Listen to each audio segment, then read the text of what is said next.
In the headlines, Army begins investigation into alleged extrajudicial killing of 11 Fulani in Kaduna State. Ganduje, Gawuna make Governor Yusuf's Elders Council. 2 dead as truck crushes Okada plying one way in Lagos.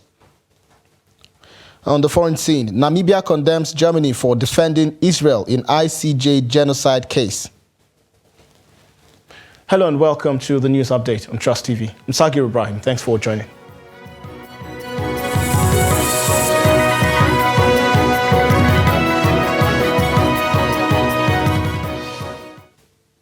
Hello and welcome once again. Fulani leaders in Tilde Fulbe community in Kachia local government area of Kaduna State on Saturday confirmed that the Nigerian Army has begun investigation into the killing of 11 members of the community.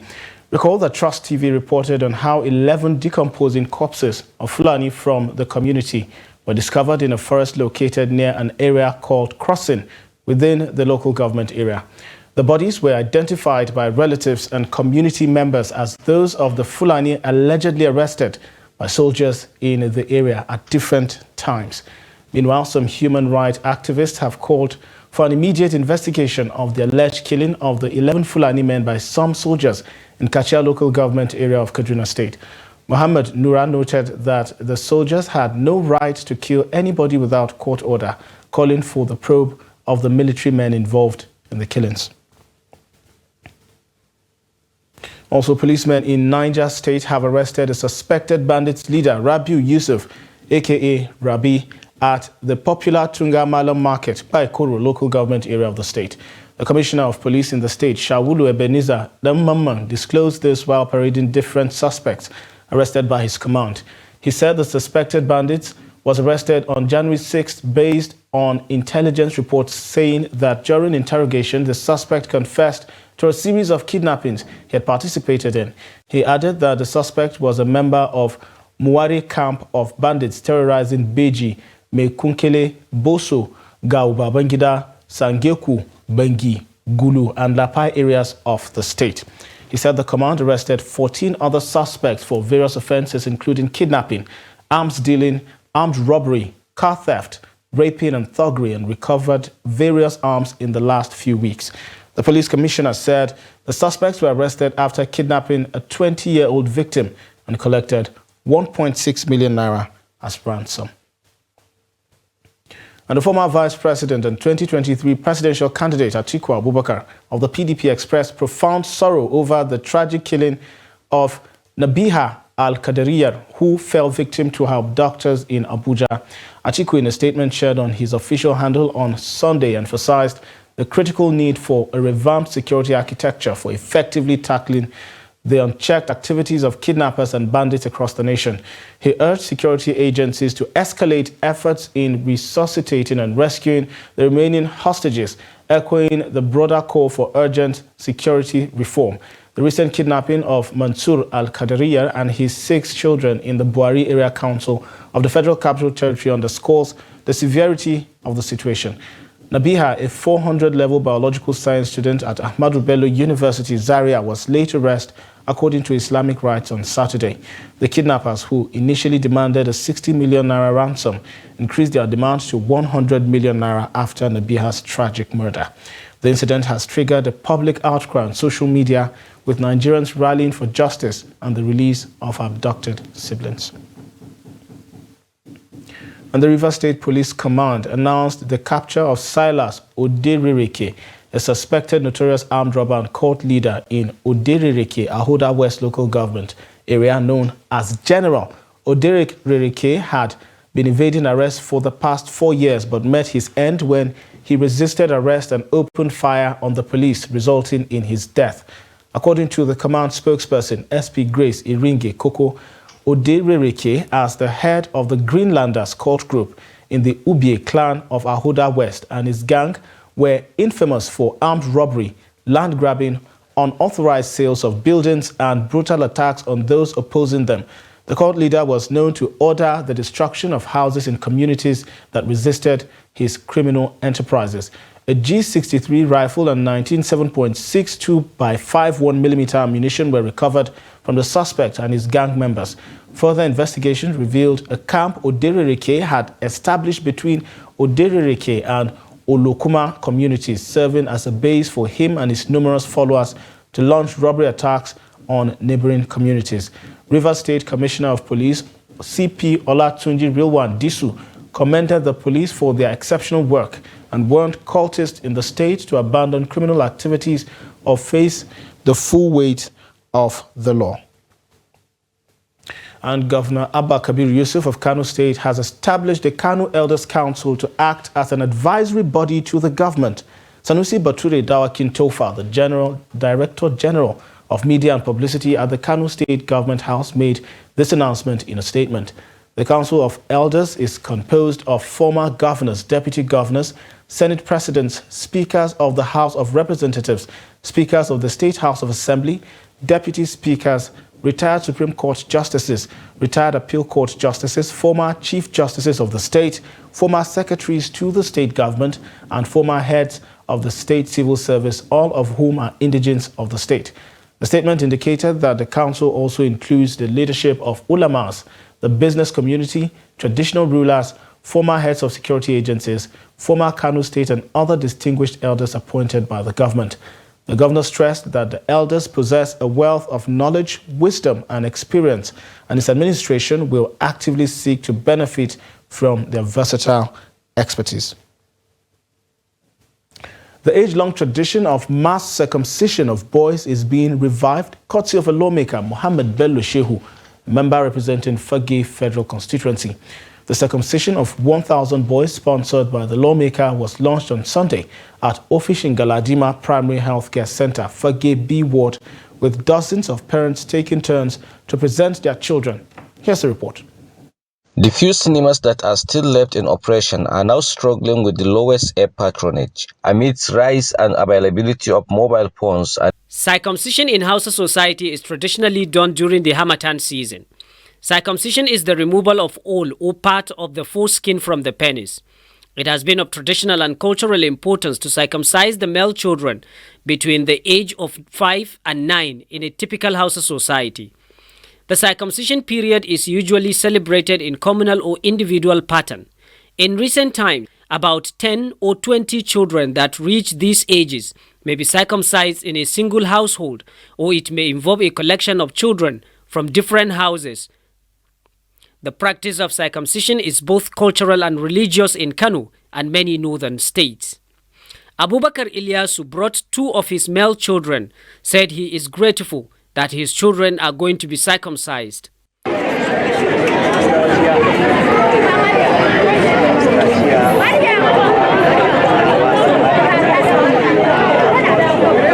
The culture of circumcision traced back to decades in typical Hausa society.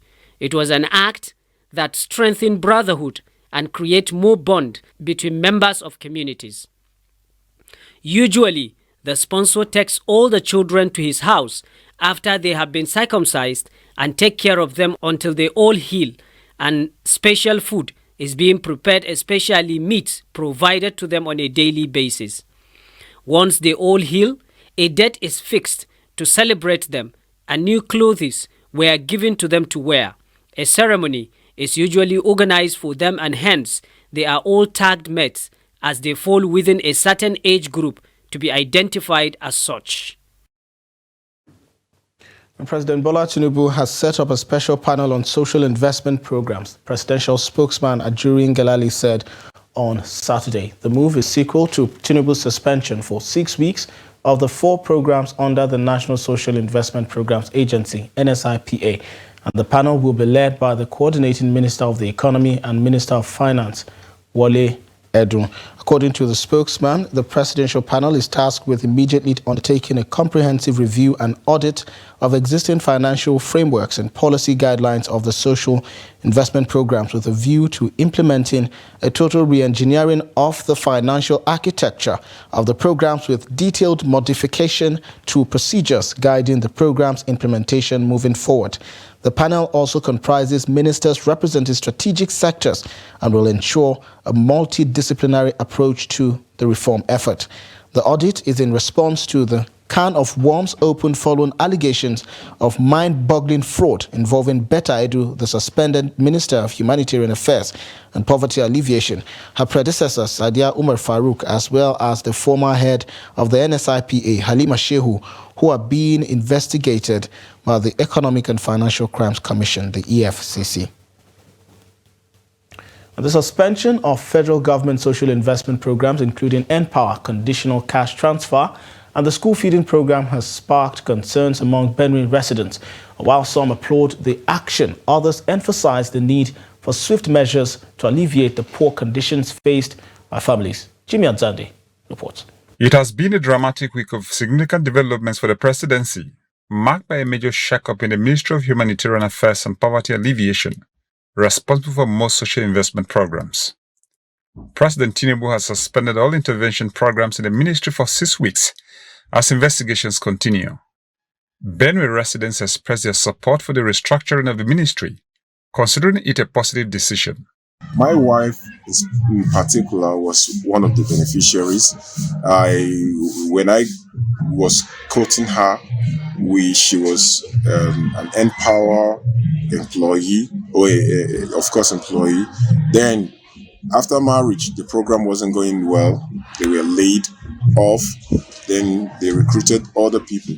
But since the program was taken away from Osibanjo's office to the lady minister, the program has moved from it has nosedived from where it was going very well to a lower performance. There are other persons out there that when their incentives such as this are coming forth, they won't be able to benefit because the agents that are to direct these incentives to the person to the victims will now divert to themselves and for their people.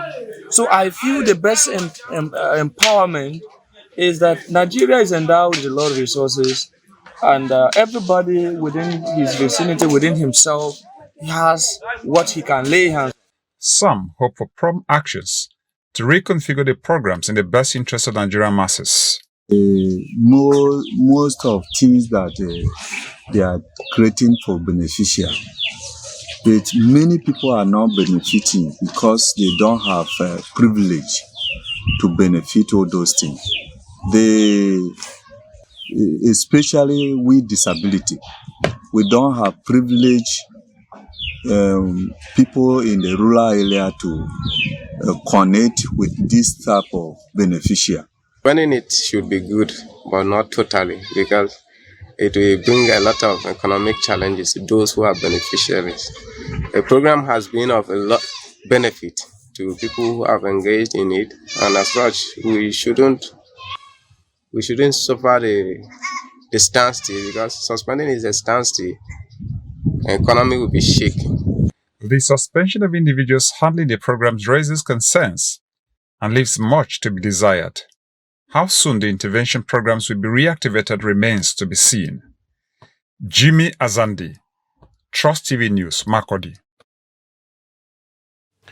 You're watching the news update on Trust TV. Coming up ahead. Movie streaming services take over cinema patronage in Kano. This and of course more news after the break. Don't go anywhere. Thanks for staying with the news update on Trust TV. Let's take a look at the headlines again. Army begins investigation into alleged extrajudicial killing of 11 Fulani in Kaduna State. Ganduje, Gawuna make Governor Yusuf's Elders Council.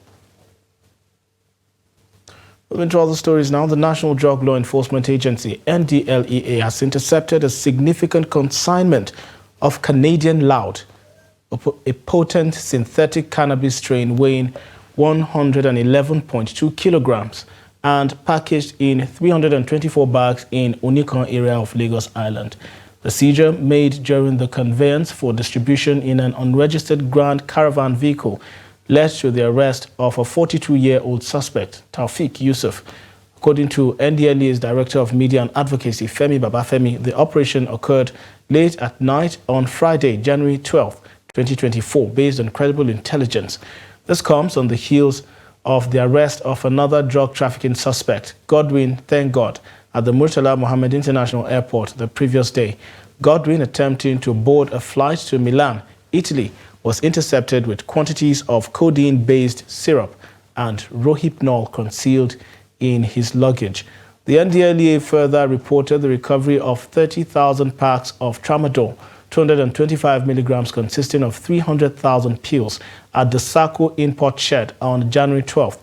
The consignment arrived from Karachi, Pakistan via KLM Royal Dutch Airline. The NDLEA's war against drug abuse advocacy campaign continued with sensitization lectures in schools, markets, worship places and other locations across the country. Kano cinemas, once known for hosting a series of activities and accommodating people from different backgrounds, are now living in shadows of their former selves.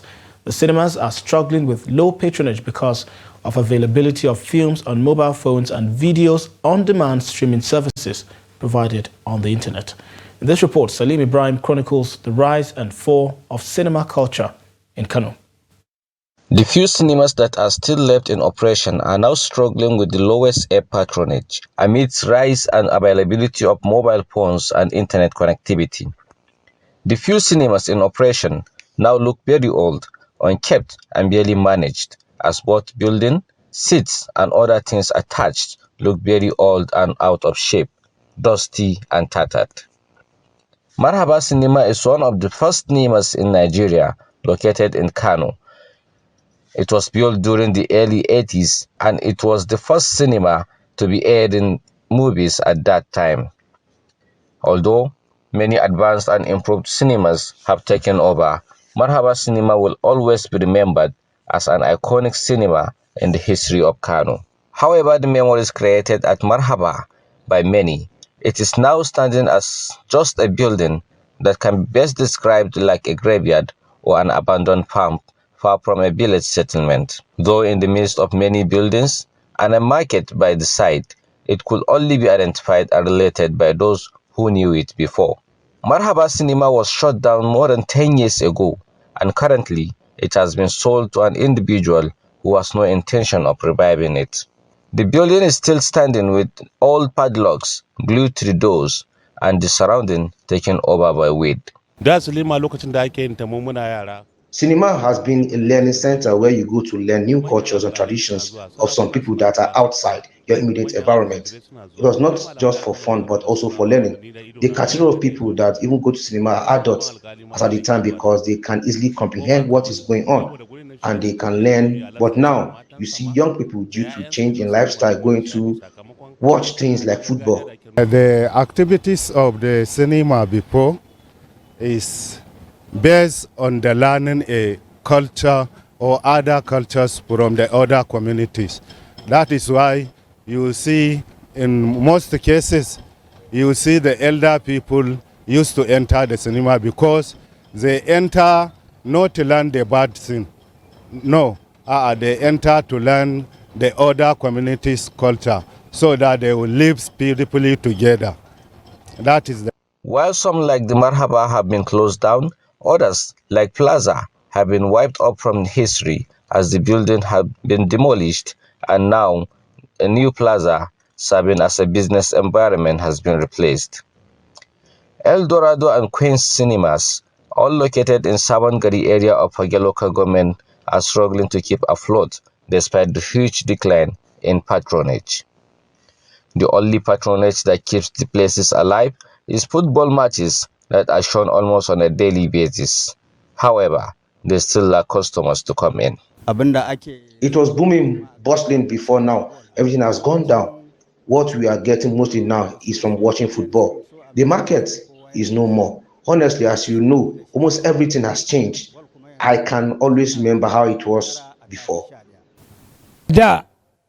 Cinema is a place you go for lecture. When we were young, we used to see very influential and highly placed individuals going to the cinema. You will see judges, royal and traditional leaders, religious leaders, all going there. You will see a whole household led by their father coming to watch films and shows because there was a lot to learn from there. But now there is nothing like that. When asked about patronage from producers of films, and other shows. He highlighted that the decline in the culture of coming to cinema has contributed to the loss of confidence from producers as they don't make their business or money back. Salim Umar Ibrahim, reporting for Trust TV. And on the international scene, Namibia has criticized Germany for its shocking decision to support Israel in the genocide case at the International Court of Justice brought by South Africa. As Israel's war on Gaza entered its 100th day, Namibian President Hage Geingob stated on Saturday that Germany's choice to defend Israel's actions in the ICJ regarding the genocidal acts against innocent civilians in Gaza and the occupied Palestinian territories is deeply troubling.